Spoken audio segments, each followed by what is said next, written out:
Oh, bon, petite mise au point avant que vous ne fassiez une crise. Non, ils n'ont pas besoin de pirater ton téléphone comme dans un film James Bond. Un petit message suffit. On a tes photos privées, paye ou en public. Et voilà, ton cœur fait du trampoline. Et devinez quoi? Ces attaques ne sont pas toujours l'œuvre d'un génie du hacking avec des lunettes sombres. Parfois, c'est juste un phishing bien déguisé, une sauvegarde laissée en mode porte ouverte ou un accès à ton téléphone quand tu as le dos tourné. Leur but, c'est quoi? Pas forcément prendre ton compte pour le fun, c'est te faire paniquer, te soutirer de l'argent ou te casser moralement. Dans cette vidéo, on va décortiquer les techniques les plus courantes du phishing au SIM-swap en passant par l'ingénierie sociale et le détournement de sessions avec des exemples concrets sur WhatsApp, Facebook, Instagram et surtout des contre-mesures simples et pratiques pour que tu ne tombes pas dans le panneau. Restez jusqu'à la fin de la vidéo, j'ai un plan d'action clair étape par étape à suivre immédiatement si vous recevez un message d'extorsion. Spoiler, ça n'implique pas de payer un rançon ni de créer sur Internet. Allez, let's go.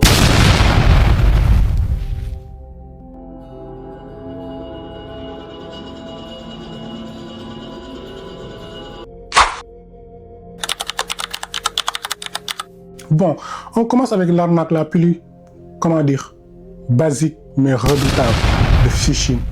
Et non, on ne va pas parler de pêcher du saumon ou du thon rouge, non. Le seul poisson qu'ils veulent, c'est toi. Le concept est enfantin.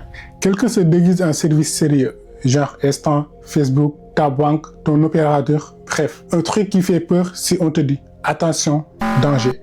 Et là, il t'envoie un message du style « Votre compte sera supprimé dans 24 heures si vous ne cliquez pas ici ». Évidemment, ton cerveau panique, tes doigts cliquent avant même que ta tête dise non. Et pouf, tu viens d'ouvrir la porte de ton compte à un inconnu. C'est pas Matrix, c'est pas Mission Impossible, c'est juste toi, stressé qui fait le boulot à leur place. Imagine Léa, une créatrice de contenu, tranquille dans son canapé, et reçoit une notification Instagram du type « Activité suspecte sur votre compte, veuillez confirmer votre identité ». Déjà là, son cœur fait boum, boum, boum. Elle se dit « Oh non, je vais perdre mes 20 000 abonnés ». Elle clique. Une page s'ouvre. Et franchement, la page est parfaite. Même couleur, même police, logo nickel. Même le petit cadenas de sécurité est là. C'est comme si quelqu'un avait photocopié le vrai site, mais en version diabolique. Elle respire fort. Elle entre son identifiant, son mot de passe. Et là, quelques secondes plus tard, petit message. Pour terminer la vérification, entre le code envoyé par SMS. Léa est en panique totale. Elle n'hésite même pas. Elle copie-colle le code. Et là, c'est fini. Clap de fin. L'attaquant est officiellement dans son compte. Il peut poster, supprimer, changer le mot de passe et même envoyer des messages à ses amis pour leur tendre le même piège. Effet domino. Tout ça parce qu'elle a cliqué trop vite. Oh my god. En fait, il faut savoir que le phishing, c'est toujours le même scénario. Je vais te le résumer en 5 façons, mode Netflix.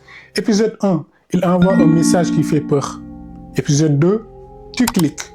Épisode 3, tu tombes sur une fausse page. Épisode 4, tu tapes tes infos. Épisode 5, il ouvre le champagne. Et toi, tu pleures sur ton clavier. Et il y a des signaux d'alerte en fait pour décortiquer ça. 1. Si le message crie vite, urgence, feu du monde, c'est du suspect.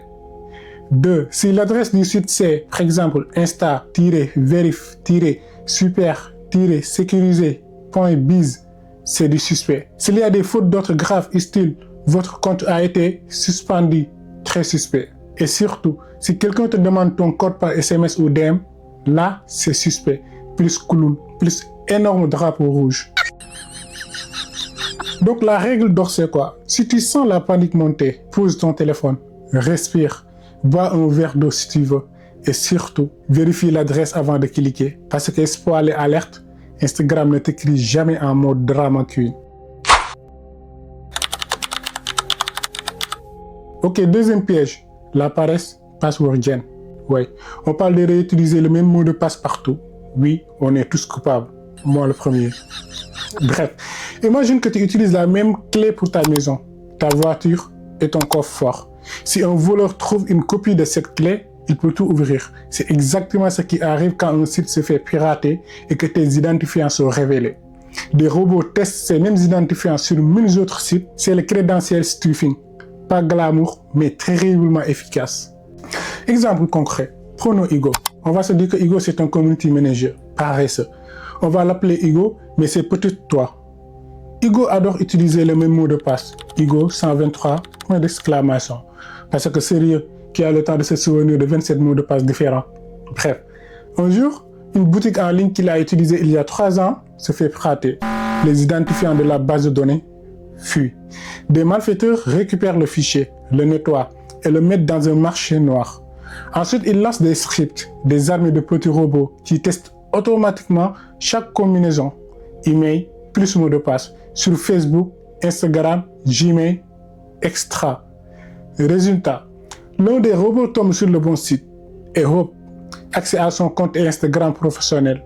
L'attaquant change le mot de passe, poste du contenu haineux et imprime essaie d'extorquer Hugo en menaçant de supprimer tout son travail s'il ne paye pas.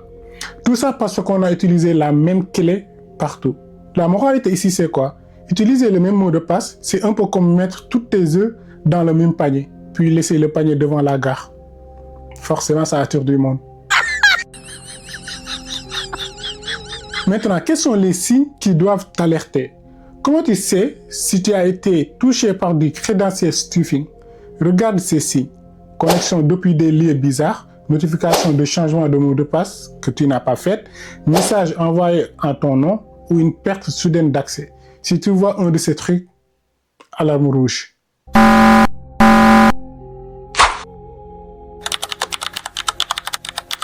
Ok, maintenant on va passer aux contre-mesures concrètes et faciles à appliquer pour ne plus jamais être la victime de ces robots. Spoiler, ça implique un peu d'organisation, mais zéro panique. Alors, quelles sont ces contre-mesures? 1. Mot de passe unique pour chaque compte. Utilise un gestionnaire de mots de passe. Tu n'as qu'une seule clé, maîtresse à retenir. 2. Authentification à 2 facteurs, mais pas par SMS. Privilégie une application d'authentification, OTI, Google Authentificator ou une clé physique, peu importe. 3. Active les alertes de connexion et surveille les emails liés. Si quelqu'un tente d'entrer, tu dois être prévenu. 4. Change immédiatement les mots de passe de compte sensibles. S'il y a une fuite sur un site que tu as utilisé, surtout pour email et finances. 5. Révoque les sessions et les apps connectées régulièrement. Fais le ménage dans les accès tiers. 6. Utilise la vérification de fuite. Abonne-toi aux notifications si tu veux. 7. En dernier recours, prévois un numéro de secours, mais secondaire sécurisé pour éviter que tout soit lié au même point de défaillance. Maintenant qu'on a parlé des mots de passe paresseux et des robots qui les exploitent, maintenant on va entrer dans le concret. Comment les attaques se passent plateforme par plateforme, avec des histoires qui vont te faire dire « Oh non, ça pourrait m'arriver à moi aussi ». Commençons par WhatsApp. On l'utilise tous les jours pour les mèmes, les potes, les groupes de famille, mais c'est aussi un terrain de jeu parfait pour les attaquants. Alors, comment ils s'y prennent? Le plus classique, le format code de vérification.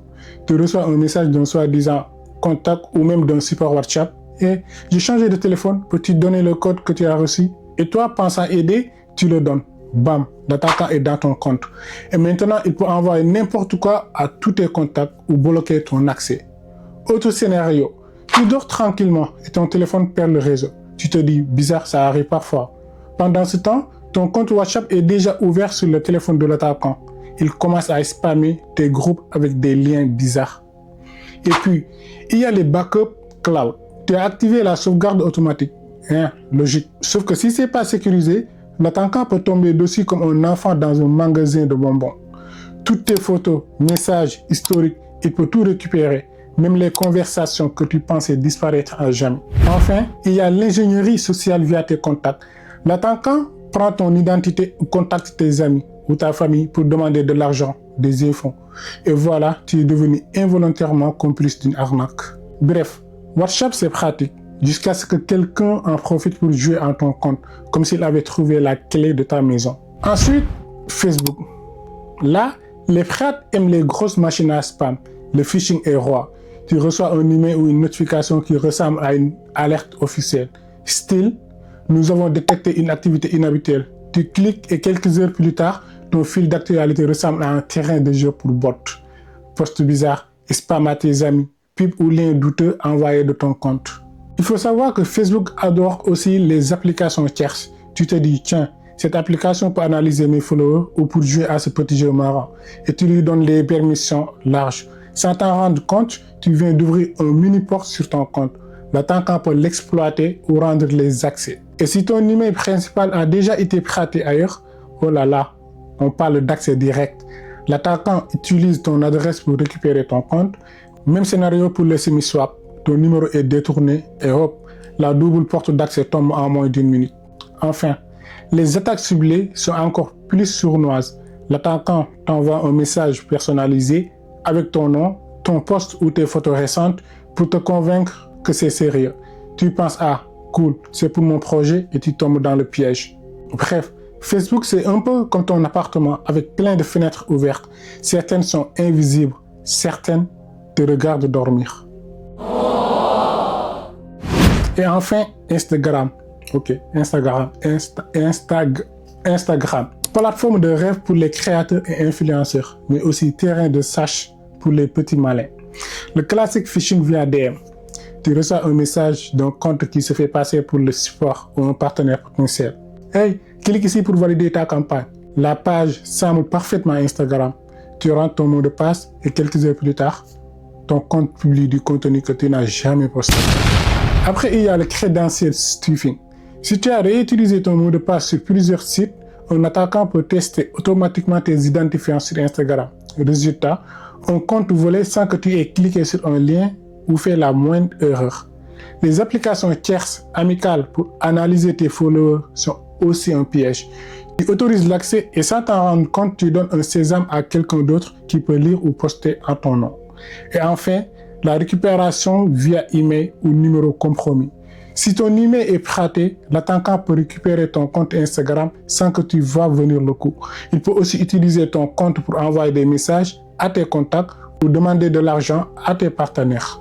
En gros, chaque plateforme a sa spécialité. WhatsApp adore les codes SMS, Facebook adore les applications tierces et les faux emails, Instagram adore les DM et les robots. Et toi, tu es la cible parfaite si tu ne regardes pas où tu mets tes pieds. Alors, récapitulons. Un simple DM peut te faire paniquer. On a tes photos privées, paye ou en public. Pas besoin d'être un hacker de films d'action. Phishing, sauvegarde mal protégée ou accès à ton téléphone suffisent. Le phishing te fait donner tes identifiants sans t'en rendre compte. La réutilisation de mots de passe. Les robots adorent tester partout et ouvrir des comptes comme des portes de jardin. WhatsApp, Facebook, Instagram. Chacun a ses tours favoris. Code SMS, applications tierces, DM piégés. Et toi au milieu, souvent sans le savoir.